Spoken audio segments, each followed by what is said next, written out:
वक्त बदला, सोच बदली, लेकिन वक्त के साथ एक चीज नहीं बदली, वो है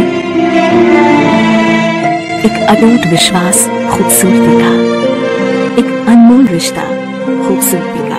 रतनलाल सी भावना ज्वेलर्स, जहां विश्वास ही परंपरा है। धुळे जिल्ह्यातील साक्री धुळे रस्त्यावरील हॉटेल राम समोर मंगळवारी सकाळी बस, ट्रॉला व पिकअप मध्ये तिहेरी अपघात होऊन पिकअप चालक सुनील मुसळे जागीच ठार झाला। या अपघाताचा थरार सीसीटीव्ही मध्ये कैद झाला असून या दृश्यांच्या माध्यमातून या अपघाताची भीषणता आपणात जाणवते आहे।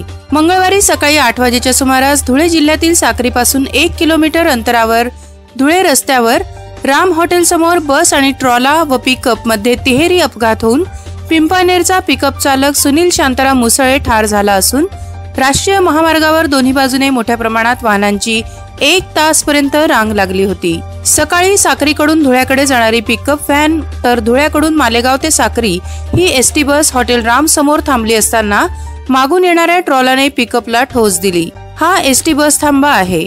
या ठिकाणी बस अचानक थांबतात। थांबताना रस्त्याच्या खाली थांबणे आवश्यक आहे, परंतु नेहमी एसटी चालक रस्त्यावरच बस थांबवतात, म्हणून हा अपघात झाल्याचे समजते आहे। धुळ्याहून उबेद कादरी, इंडिया अपटक न्यूज मराठी।